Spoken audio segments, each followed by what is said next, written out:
রাবেয়া আক্তার কলিকে খুঁজে পাওয়া গেছে। রাবেয়া আক্তার কলির জন্য তার মা শাহনাজ বেগম প্রচুর কান্নাকাটি করেছেন।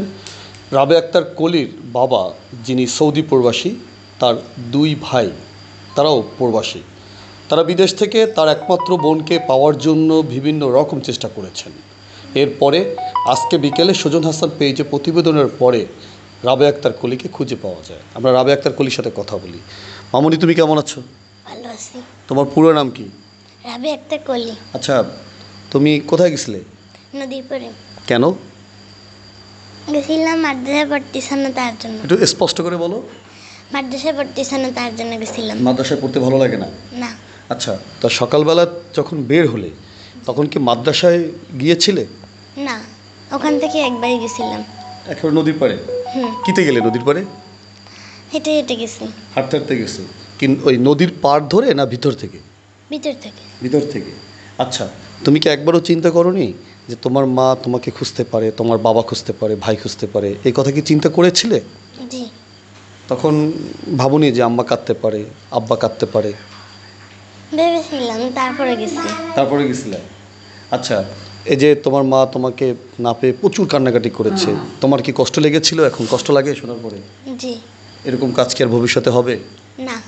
হবে না তো? না। আচ্ছা, এই যে আপনার মেয়েকে পেলেন, আপনি তো অনেক কান্নাকাটি করলেন, কেমন লাগছে? ভালো লাগছে, আলহামদুলিল্লাহ ভালোই লাগছে। এখন তার আত্মীয় স্বজনের সবাই কান্নাকাটি করছিল, সবাই এখন ভালো আছে, খুশি আছে। আচ্ছা, আপনার মেয়ে একটা অভিযোগ করেছে, সে মাদ্রাসায় পড়তে চায় না। এই কথা কি এর আগেও কি আপনাকে বলেছিল? আর দুইবার বলছিল, তারপরে তো আমি তো এই ভাঙতি মাসে বছরের মাস বরাবর এই জন্য তো আমি দিতে পারিনি। চাইছি যে সামনে সেজন মানে বছরের শেষ থেকে জানুয়ারি থেকে আর কি ভর্তি করাবো, এই চেষ্টায় আছি। আলহামদুলিল্লাহ, যদি ভাগ্যে থাকে, গাছ কুশলে মেয়ের ভালো থাকে, তা আমি স্কুলে ভর্তি করাবো। আপনার কান্না দেখে শুধু আমরা না, সমগ্র এলাকাবাসী, দেশবাসী যারা বিদেশে থাকে তারাও আপনার কান্না দেখে তাদের চোখের পানি পড়েছে।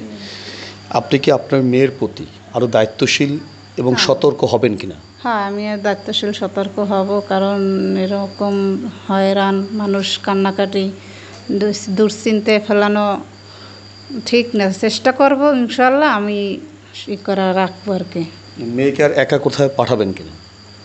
না, একলা আর ছাড়বো না, আমি এখন যেখানে যাবো আর কি সাথে নিয়ে যাব। আর মেয়ের যে একটি আবদার রয়েছে, সে স্কুলে পড়বে, সে ব্যাপারে কি ভাবছেন? সে ভাবছি এখন এখন বর্তমানে তো কয়েকটা দিন ঘরে থাকবে আর কি, কোথাও যেতে দেবো না।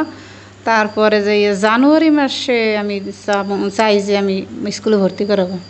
আজকে সুজন হাসান পেজের মাধ্যমে সবাই দেখলো, সবাই জানলো, সবাই দোয়া করলো, চেষ্টা করলো। আপনি সুজন হাসান পেজকে ধন্যবাদ দেবেন কিনা? হ্যাঁ, সুজন হাসান ভাই, আপনাকে ধন্যবাদ দিই, অনেক অনেক ধন্যবাদ। আপনি আমাদের জন্য করছেন অনেক কিছু, ভাই বাহিরের অনেকজন সবাই খোঁজাখুঁজি করছে, সবাইকে আমি ধন্যবাদ দিই।